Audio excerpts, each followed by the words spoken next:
Magandang gabi ho sa ating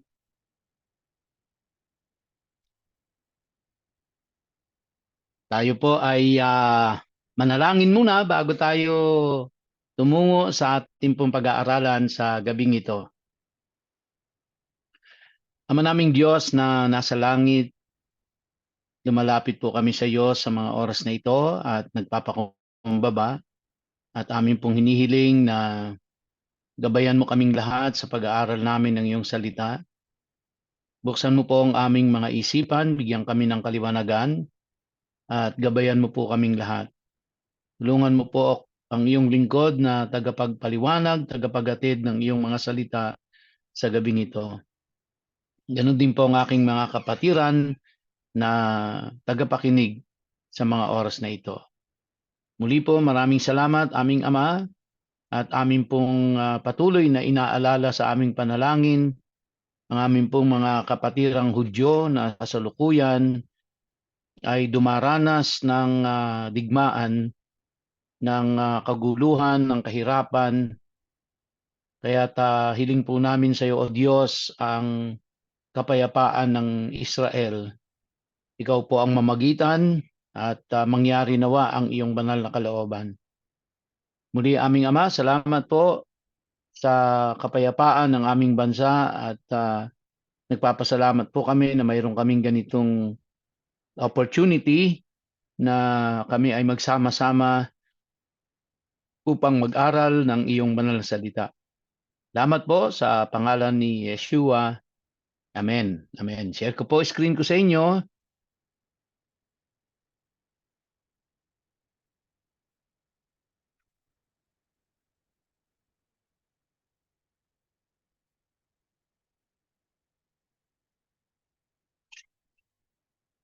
So part 2 na po tayo ng chapter 21 ng Gospel of Matthew. Start to tayo sa verse 12 ng Matthew 21. Sabi diyan, Yeshua entered the temple grounds and drove out those who were doing business there, both the merchants and their customers. He upset the desks of the money changers and knocked over the benches of those who were selling pigeons. Now, ito pong senaryo na ito ay nang si Jesus Christ ay pumasok na sa Jerusalem. Galing po siya ng Galilee at marami siyang mga kasama na pumasok po ng Jerusalem. At ang Jerusalem po, alam natin siya yung pinaka-national capital ng Israel. Madalas po ay napagkakamalan natin na ang Jerusalem at ang Israel ay iisa na i-interchange natin. Well, ang Israel po ay yung buong bayan. Ang Jerusalem ay yung city. Now, siya yung capital, no? Siya yung religious center ng buong Israel. Nang si Jesus Christ po ay galing ng Galilee, doon siya nag-minister, matagal siya doon, at siya ay papunta na ng Jerusalem, papunta sila sa temple, kasi nga po, they will observe the Passover, the Feast of Unleavened Bread, at saka yung first fruit. So kaya ang mga tao ay papunta po doon dahil isa sa mga pilgrimage festival nila is the Feast of Unleavened Bread. Yung una, yung Passover, and then the Feast of Unleavened Bread ko. So kaya maraming tao talaga papunta doon. Kaya marami ang kasama si Jesus Christ doon. Now, yung pong mga taga-Jerusalem, mga mamamayan na nakatira doon sa mismong capital city ng Israel, meron po silang may feeling sila na parang mas elite sila kaysa dun sa mga taga Galilee. Sila po yung mga tinatawag na Judeans, no? Yun ang ibinigay na pangalan ng Rome sa kanila, mga Judeans. So, meron no silang pakiramdam, no, na sila ay mas elite kaysa sa mga taga Galilee. So para din po nung araw yan eh, parang kapag ikaw ay probinsyano at tsaka yung isa taga Manila, yung mga taga Manila medyo may pakiramdam sila na sila ay ano po, elite, no? Na kaysa sa mga taga-probinsya, kaya mga probinsyana yan, ganon. So parang ganon din po yan eh, no? Sila yung mga galing sa Galilee. Eh si Jesus Christ po, Galilean si Jesus Christ, no? So nung pumasok sila sa Jerusalem, yung pong naglatag ng mga balabal nila, ng jacket nila, no, na doon sa kalye, ay mga Galileans ho yun kasi sila yung nag-appreciate talaga kay Jesus Christ doon sa kanyang mga ginawa. Yung mga taga Jerusalem, yung mga nakatira doon sa loob ng syudad, sila yung medyo indifferent sila, no? Parang para sa kanila si Jesus Christ ay yung pagpasok ni Jesus Christ na yon sa Jerusalem ay threat, or sa iba naman ay it's very annoying para sa kanila. Now remember, at this point in time, hindi po nila kilalang Messiah si Jesus Christ. At alam mo natin na hindi naman siya nagpakilala sa kanila as Messiah, siya ay nagpakilala na siya ay divine at siya ay Messiah dun sa kanya mga disciples. So kaya medyo yung mga palibasa, si Jesus Christ is Galileans, tapos yung mga tao maraming kasama si Jesus Christ papuntang Jerusalem. So yun nga po, medyo indifferent yung mga taga loob ng syudad, mga taga city, mga taga Jerusalem doon sa mga taga Galilea. So para silang ano po para silang tubig at langis na hindi magmix, no? Medyo ganon, medyo indifferent nga po yung mga taga Jerusalem. So sila yung indifferent talaga kay Jesus Christ. Now, ito pong account na ito ay makikita din natin yan sa Mark chapter 11. At kung babasahin po natin yung Mark chapter 11 ng the same account, may mga pagkakaiba po sila dito, no? May mga pagkakaibang doon sa account ni Matthew tsaka doon sa account ni Mark. Always remember na ang Matthew ay isinulat para sa mga Hudyo, kaya at isinulat ng Hudyo. So kaya may mga hindi na binibigyan ng emphasis si Matthew, na binibigyan naman ng emphasis ni Mark. Kasi si Mark ay isinulat para naman sa mga Gentiles. At ang isang makikita rin natin pagkakaiba dito, in the book of Mark, si Jesus Christ ay pumunta pa ng Bethany. Tapos siya ay bago pa bumalik, papunta ng Jerusalem. At ito nga, dito na nangyari yon, yung Matthew chapter 21 verse 12. So, pumasok si Jesus Christ doon sa temple grounds and drove out those who were doing business there. Now, alam po natin, no, meron na tayong background ng kung ano ang temple. Ito po ay katulad nung kanilang tabernacle sa sa wilderness. Kaya nung nakapasok na sila sa promised land, ay ito po yung itinayo na, hindi na tabernacle kundi temple na. At malawak po yung templo na yon, at may mga lugar doon ng mga para sa mga Gentiles, yung courtyard ng mga Gentiles.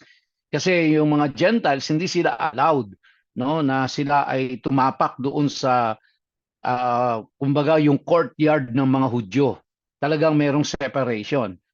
At yun din, hindi allow yung mga may kapansanan, yung mga bulag, yung mga pilay, ay hindi, lalo na kung Gentiles, hindi nila inaalaw doon sa courtyard ng mga Hudyo.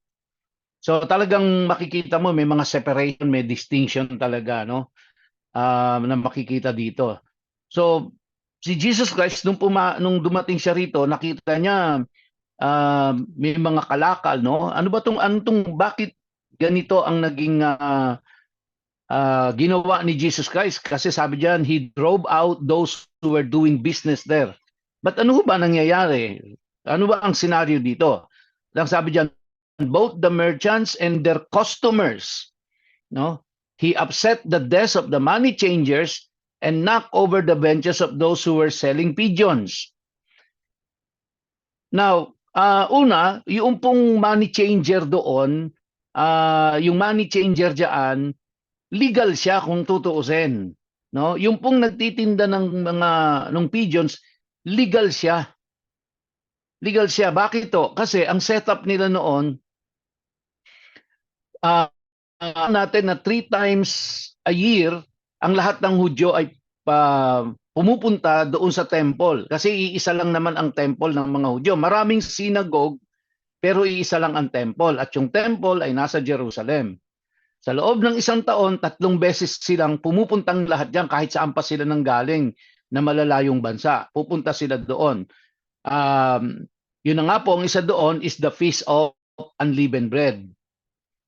Now, alam din natin na doon sa katulad nung sa tabernacle, sa templo ay meron silang mga burnt offerings, may mga sacrifices sila doon.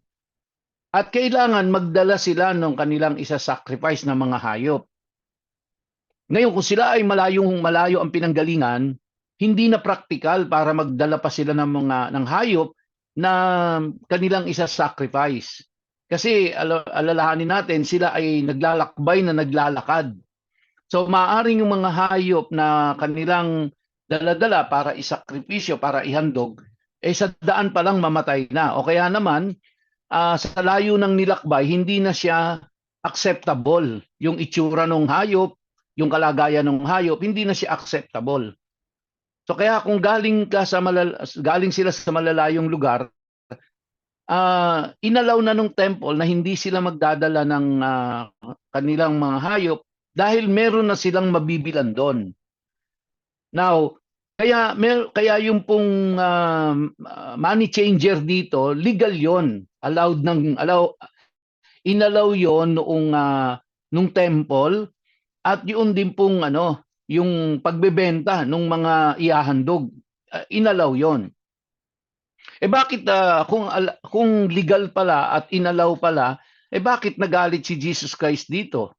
Bakit niya pinagtataob yung lamesa ng mga money changers tsaka po ng mga nagtitinda ng pigeons kung legal naman pala yon at pinapayagan, no?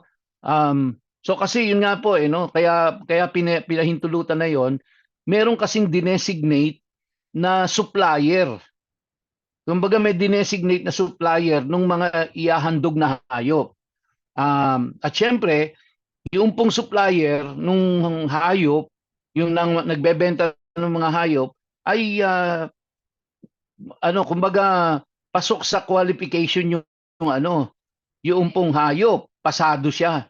Kaya lang, dahil po sa ganitong pangyayari, ay nakorap na ng nakorap.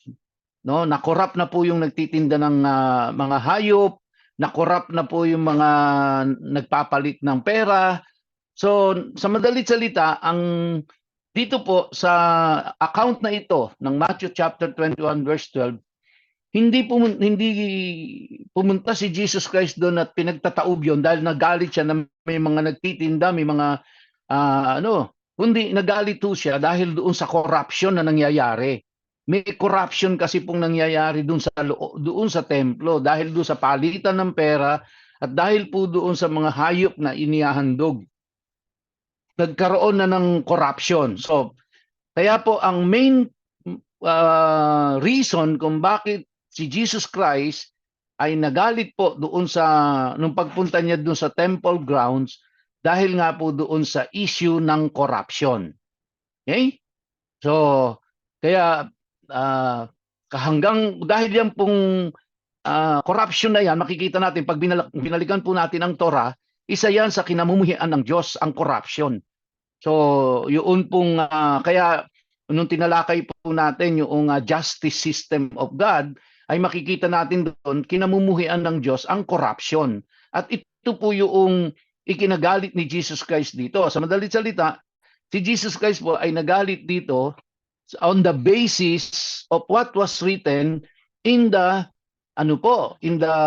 Torah, which means the people in Jerusalem, specifically yung pong mga nasa temple, yung mga nangangasiwa dun sa temple, they got involved in corruption. So which means these people violated the Torah. No, kaya po siya nagalit. Kaya doon sa verse 13, sabi ni Jesus Christ, he said to them, it has been written. So, saan nakasulat 'yun? 'Di ba? So, ano po yung reference ni Jesus Christ dito nung sinabi niyang it has been written. So, saan ho nakasulat? So, ibig sabihin nakasulat doon yung sa Torah. So, ang kanyang reference dito is the Torah. Doon nakasulat 'yon. At ano po yung nakasulat doon sa Torah? Sabi doon, my house will be called a house of prayer, but you are making it into a den of robbers. Yun na nga po, nagkakaroon na nga po ng corruption, kaya kaya nagalit na po si Jesus Christ dito. At makikita ho natin yan even in the Old Testament sa Book of Zechariah chapter 14 verse 21 na meron talagang paglilinis na gagawin sa Jerusalem.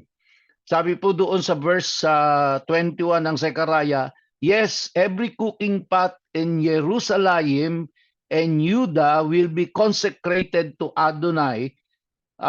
Everyone who offers sacrifices will come, take them and use them to stew the meat. When that day comes, there will no longer be merchants in the house of Adonai. Okay, so talagang it was prophesied already na ang Jerusalem po ay magkakaroon ng cleansing ang Jerusalem. And ito po yon nung dumating si Jesus Christ doon, ito yung ginawa ng ating Panginoong Jesucristo, no? Hindi po yung templo kumbaga per se, physical temple ang nilinis niya, kundi ang kanya pong quote-unquote nilinis dito ay yung pong corruption. Kaya maraming galit kay Jesus Christ dahil yan po no, hindi niya pinahintulot yun Tapos yung sinabi niyang my house will be called a house of prayer, yan po is quoted from Isaiah 56 verse 7. Kaya sinabi niya, it has been written. No, it has been written, nasusulat yan. So saan nasusulat? Nasusulat doon sa Torah. Saan sa Torah? Doon po sa Isaiah 56 verse 7. O nasusulat siya sa Tanakh, no? Sa Isaiah 56 verse 7, sabi po doon, I will bring them to my holy mountain and make them joyful in my house of prayer. Their burnt offerings and sacrifices will be accepted on my altar. For my house will be called a house of prayer for all peoples. So alin ba yung tinutukoy na house ng Panginoon? Wala namang ibang dwelling place ang Diyos dito sa lupa kundi yung temple So kaya mismo doon po sa kalagitnaan ng templo, doon sa temple ground, nagkakaroon po ng corruption, no? Nagkakaroon po ng na mga katiwalian na nagaganap, no? Marami pong illegal activities na nagaganap doon. Samantalang dapat lugar ng panalanginan 'yon, no? Lugar ng pagsamba nila 'yon. Pero yun po ang nangyari. Kasi yun na nga po, ninegosyo na no? Nagkaroon na po ng negosyo. Ang layunin kaya po nagkaroon ng designated na supplier nung hayop at saka yung palitan ng pera, kasi nga po doon sa practicality ng paghahandog nila. Kasi lalo na po kunyari galing ka doon sa northern part, no? Sa may northern part ka ng yung tinatawag kung nasusubaybayin yung gera sa ngayon sa Israel. Kunyari po galing ka doon sa Gaza. Nakita niyo po ba yung layo nung Gaza papuntang Jerusalem? Nasa gitna yung Jerusalem. O kaya yung Golan Heights. No, yung Golan Heights, yung nandoon yung sa lugar po ng mga Hezbollah nung terrorist group ng Lebanon. Nasa northern part yun. Isipin mo kung doon ka nang galing at pupunta kayo lahat sa Jerusalem, maghahandog kayo ng hayop, mag-aalay ka doon. Kung doon ka pa galing, bitbit mo yung hayop mo para ihandog, by the time you reach Jerusalem, baka naghihingalo na yung hayop na dala mo, no? Dahil nga sa layo ng nilakbay, sa hirap ng terrain, So kaya po pinayagan yun. Kaya lang, ang nangyari po, imbis na dapat ang layunin ay, kaya pinayagan yun ay para sa pagsamba, ang nangyari po ay naging kalakal na, naging negosyo na. Nagkaroon na ng negosyo sa loob ng templo. Kaya, um, well, I do not know about you, pero ako po ay talagang hindi po ako kumbinsido no? Hindi po ako kumbinsido na ang temple o ang sabihin na natin sa panahon natin ngayon, ang ating church ay gawing lugar ng negosyo, no? Kundi ang simbahan na ibinigay ng Diyos sa atin, ang ipinagpatayo niyan ay pera ng mga mananampalataya diyan, na kaya nagbigay ang mga tao diyan para maitayo ang simbahan, hindi po para makapagtayo ng negosyo. Hindi bahay negosyo ang itayo, kundi bahay panambahan at bahay panalanginan ng mga mananampalataya. So kaya na sidetrack na po yung mga tao dito Kasi may pera nang involved may kumikita na Nakakita ng opportunity paano yumaman nakakita ng opportunity para kumita. So kaya yung templo po, imbis na ang maging layunin ay bahay panalanginan nila, bahay panambahan nila, naging bahay negosyo, no? Naging business center na. Hindi na siya, at dahil nga may business na, may involved na pong pera, nagkaroon na ng corruption. Nagkaroon na ng mga illegal activities. Yun po ang dahilan kung bakit nagalit si Jesus Christ dito. No? Siyempre yung tao magtataka sila. Kasi hindi nga nila alam na si Jesus Christ ay divine. Hindi nga nila alam na si Jesus Christ ay Messiah except the disciples. Kaya biglang talagang naggulat silang lahat nung ginawa ni Jesus Christ yon, di ba? With full authority. Kasi alam ni Jesus Christ sa sarili niya, siya ay Diyos. Alam niya sa sarili niya na siya ay divine, no? Na siya ang Messiah at meron siyang karapatang gawin yon dahil yung templo na yon is the dwelling place of God the Father. So tapos kinurap ng mga tao. Yan po. Kaya sabi niya, it has been written. So everybody was reminded na yung kanya pong ginagawa na yon ay based on the Bible, based on the scriptures, na nung time na yon wala naman silang New Testament, yung Old Testament, based on the Tanakh or based on the Torah. Okay? Based on the justice system ng Diyos. And then verse 14, sabi po diyan, blind and lame people came up to him in the temple and he healed them. So, sino itong mga blind and lame people na ito? Again, when you look at the temple po, ang temple nila meron kasing courtyard para sa mga Gentiles. At yung mga Gentiles na ito ay, again, as I have said, they are not allowed doon sa courtyard ng mga Hudyo. Lalong-lalo na kapag ikaw ay blind, ikaw ay lame. Ibig sabihin kung ikaw ay may kapansanan, hindi ka na-allowed. Lalo pa Gentile ka na, tapos bulag ka pa at lumpo ka pa. So hindi ka pa talaga papayagan na tumuntong doon sa courtyard ng mga Hudyo. Pero dito po ang ginawa ni Jesus Christ, siya ang pumunta doon sa courtyard ng mga Gentiles. At kanyang nilapitan yung mga blind, yung lame na tao at pinagaling niya.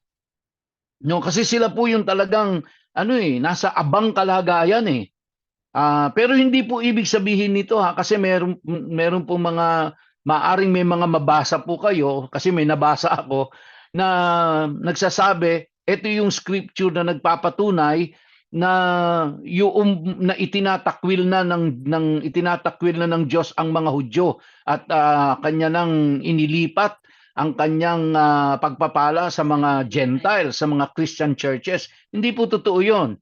No? Hindi po totoo 'yon. Kaya ako naniniwala po ako na yung nangyayari sa Israel na yan, siyempre wala namang ibang may control ng lahat ng nangyayari sa mundong ito kundi ang Diyos no? At alam ng Diyos kung ano ang nagaganap doon, alam niya kung anong kanyang ginagawa, tao niya yan, pinili niya yan. Kaya may paraan ng Diyos niyan kung paano niya tatapusin ang mga kaguluhan at digmaan na yan sa Israel. Pero mananatili at mananatili na ang Israel ay bayan ng Diyos yan, sapagkat yan ay ipinangako niya yan kay Abraham. At yung pangako niya kay Abraham na yon ay unilateral po yun, hindi bilateral yun. No, ipinangako niya yan kay Abraham, kaya nandoon pa rin po ang pabor ng Diyos sa bayang Israel. Okay? So, kaya makita natin si Jesus Christ, yung pinandidirihan, yung nire-reject, yung outcast ng society, siya ang pumunta kasi hindi sila pwedeng pumunta dun sa courtyard ng mga Hudyo eh. Kaya siya ang pumunta dun sa courtyard ng mga Gentiles at kanyang pinagaling yung mga bulag at yung mga lumpo, no? Now, tingnan niyo po sa verse 15, sabi diyan, "But when the head Kohanim and Torah teachers saw the wonderful things he was doing, and the children crying out in the temple, 'Please deliver us to the son of David,' they were furious." No? They were furious. Sino pa ba to? But when the head Kohanim, sino po yung mga Kohanim? Priest, di ba? Pag sinabi natin Kohanim, mga priest po yon. Saan sila head? Doon po sila sa temple. Di ba? Sa temple sila head. Yung Torah teachers, saan po sila? Ito yung mga scribes. Sino po sila? Sila yung mga head doon po saan po sila head? Doon sa synagogue. Now, ito pong mga priest at yung mga scribes, yung mga nasa temple at saka nasa synagogue, ano po yan eh? Kontrapelo yan eh. Pare-pareha silang mga Hudyo ha. Kontrapelo po yan, yung mga taga-synagogue at taga-temple. Ganun din yung mga taga-Jerusalem at yung mga taga-Galilee, kontrapelo din yan. Pero pare-parehas yung mga Hudyo yan. No? Pero sa pagkakataong ito pong mga priest, yung mga kumbaga yung mga officer doon sa temple at saka yung mga officer sa synagogue, abay, sanib puwersa, no? Nagsanib puwersa sila. At ang sabi diyan, they were furious nung makita nila yung ginagawa ng Panginoong Jesucristo. Sabi diyan, "But when the head Kohanim and Torah teachers saw the wonderful things he was doing, and the children crying out in the temple, 'Please deliver us, the son of David,' they were furious." No, they were furious. Bakit to? Nasaling ho yung corruption eh. Nasaling ho yung pinagkakakitaan dun sa templo eh. No, may pumuna eh. Meron pong kumbaga merong isang malakas ang loob at matapang na punahin yung kanilang corruption na yon, at hindi lang punahin kundi talagang ipahinto, ipagtataob lahat yung mga doon, yung mga table doon sa temple, no? At tapos makita pa nila na yung mga Gentiles na hindi nga pwedeng pumunta doon sa courtyard ng mga Hudyo dahil nga blind and lame, si Jesus Christ pinuntahan pa. Hindi lang pumunta siya doon sa courtyard ng Gentiles, kundi yung mga pinandidirihan at outcast ng society, pinagaling pa ng Panginoong Jesucristo, no? So kaya talagang nanggagalaiti sa galit tong mga priest, nanggagalaiti sa galit tong mga scribes and Pharisees dahil nga no? Mawalan sila ng negosyo eh. Napuna yung kanilang mga mali, yung kanilang mga kasalanang ginagawa. Sabi dun sa verse 16, they said to him, "Do you hear what they're saying?" Yeshua replied, "Of course. Haven't you ever read, 'From the mouths of children and infants, you have prepared praise for yourself'?" Now, tingnan niyo po ang Panginoong Jesucristo. At ito po yung sinasabi ko no, na more than 50% of the New Testament quoted from the Old Testament, either verbatim or implied. Ito po, si Jesus Christ, ang mga kino-quote niyang ito, coming from the Old Testament po yan eh.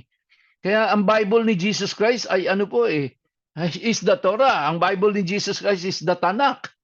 Yun ang kanyang Bible na ginagamit at yun ang kanyang itinuturo, yun yung kanyang kino-quote, no? And then verse 17, with that, he left them and went outside the city to Bethany where he spent the night. Okay? The next morning on his way back to the city, he felt hungry.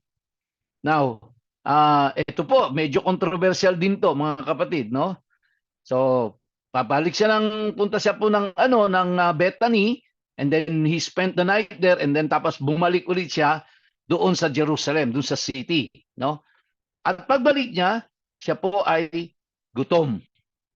All right. Now, sabi diyan, spotting a fig tree by the road. Tandaan niyo po kung nasaan si Jesus Christ nito, mga kapatid. Siya ay nasa Mount of Olives. Galing siyang Bethany, pumasok siya ng Jerusalem, bumalik ulit siya ng Jerusalem. At doon sa mga oras na yon, nang siya ay papunta po doon, siya ay nasa Mount of Olives. Okay? Sabi diyan, spotting a fig tree by the road, he went up to it, but found nothing on it except leaves. So he said to it, may you never again bear fruit, and immediately the fig tree dried up.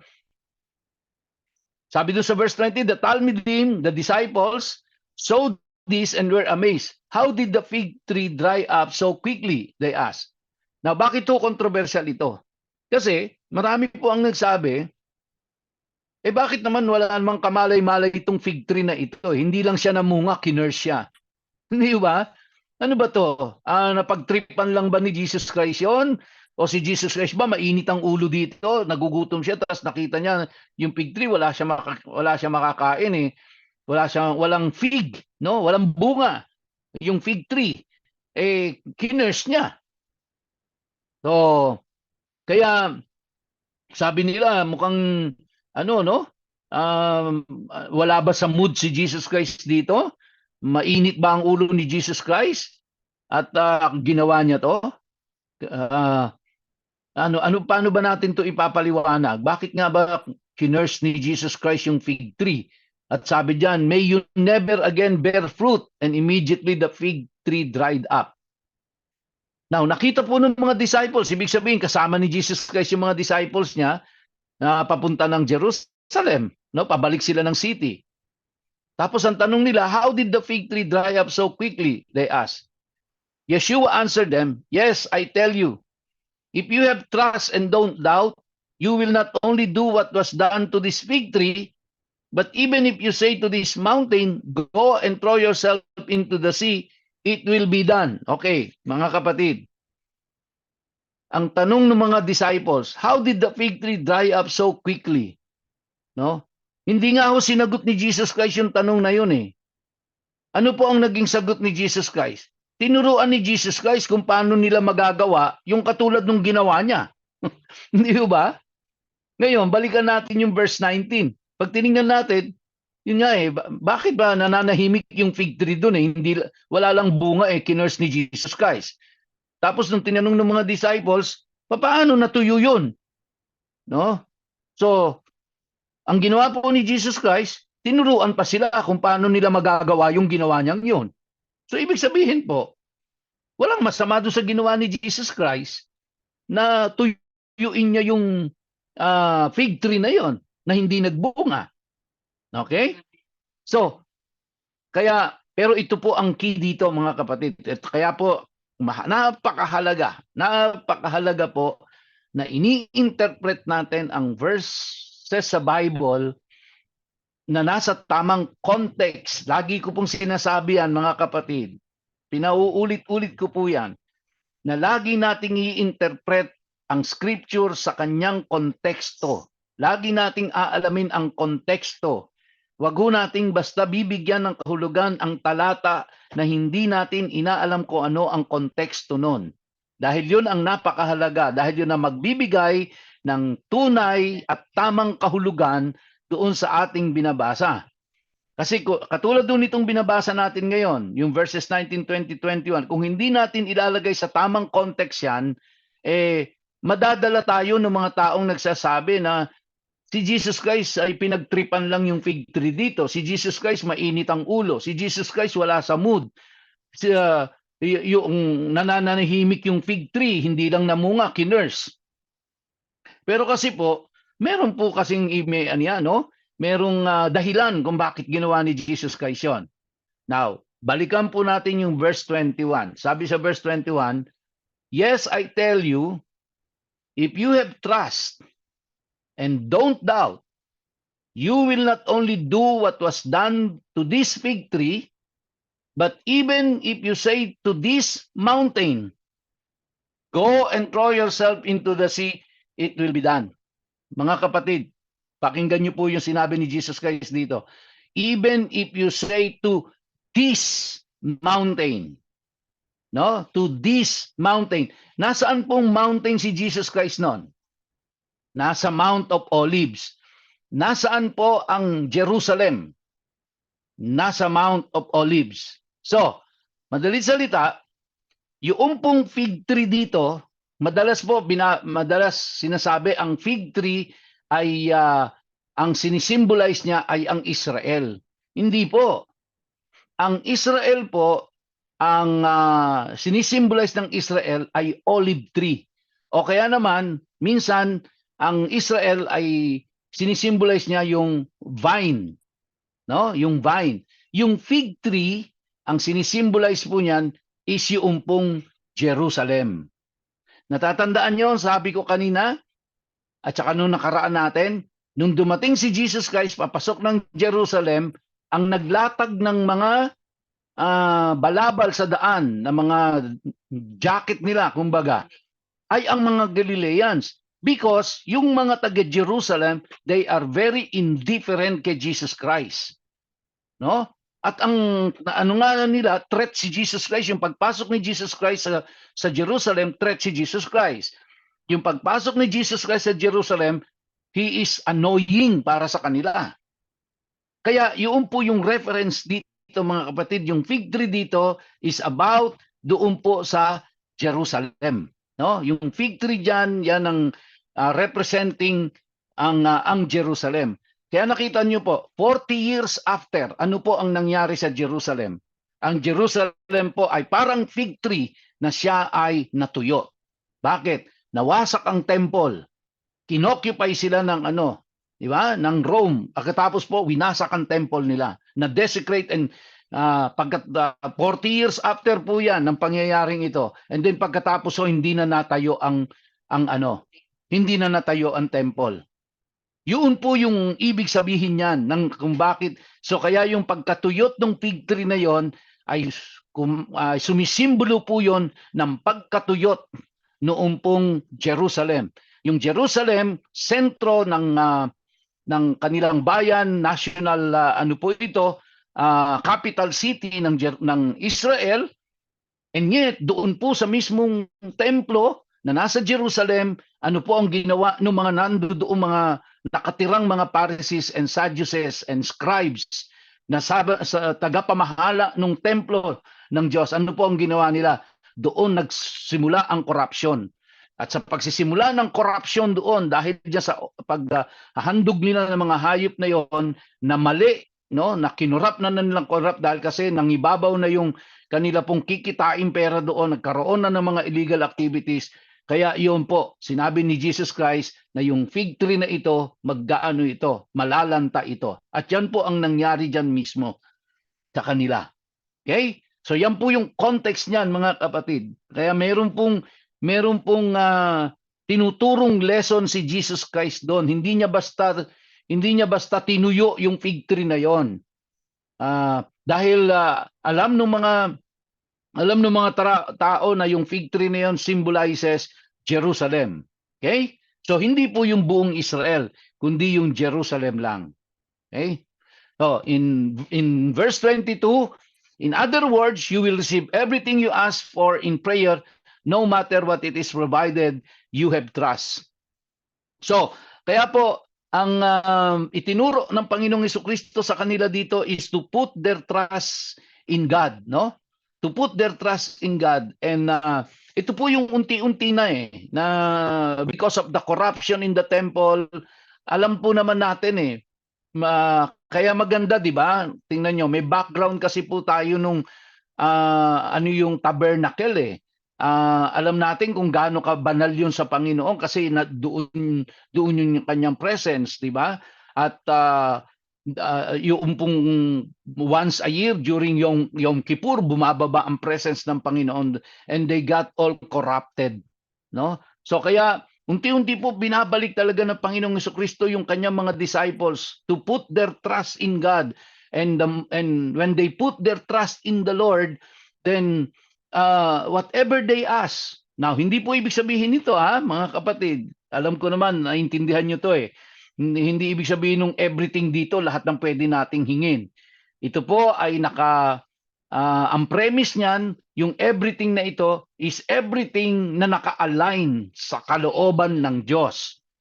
Hindi po ibig sabihin ng is everything. Ang everything diyan is yung everything na naka-align sa will ng Diyos. Pag hiningi mo 'yon, no? Ipo-provide ng Diyos 'yon. No? Ipo-provide ng Diyos 'yon. So kaya again, kukunin ulit natin sa tamang context niya. Hindi pwedeng tumayong mag-isa yan talata na yan na you will receive everything you ask for in prayer no matter what it is. Nakita niyo po yun? No matter what it is, provided you have trust. Now, it is, ano po yun, no? Again, naka-align yun, ulitin ko, naka-align yun sa kalooban ng Diyos, naka-align yun sa will ng Diyos, yung everything na yon. Kaya, lahat ng hihilingin mo na naka-align sa kalooban ng Diyos at sa kagustuhan ng Diyos, no? Kahit ano pa 'yon. Yun po 'yon. Kahit ano pa 'yon na naka-align sa kalooban ng Diyos, sa will ng Diyos, then at meron kang pananampalatayang yun ay makakamit mo, then makakamit mo 'yon. Okay? Kaya yun po. Kaya yung pong babalikan natin yung verse 21, it is a Hebrew expression, no, na yung mountain na yon ay pwede mong ilipat sa kabila. Ano po yan, idiomatic expression yan ng mga Hudyo. Hindi po yun literal na makakapaglipat ka ng bundok sa isang lugar sa kabilang lugar, no? It is an idiomatic expression. And then dito po ulitin ko, in the context, ang tinutukoy niyang mountain doon is the Mount of Olives, and the fig tree is the Jerusalem. No? So, yun po ay prophetic in nature nung banggitin po ng Panginoong Jesucristo yon. Okay? So, verse 23, dito na po ako magtatapos. He went into the temple area, and as he was teaching, the head Kohanim and the elders of the people approached him and demanded, "What is Micah do you have that authorizes you to do these things? And who gave you this is Micah?" Ano po yung Micah? Yan po ay authority. What authority? Or in other words, anong credential mo?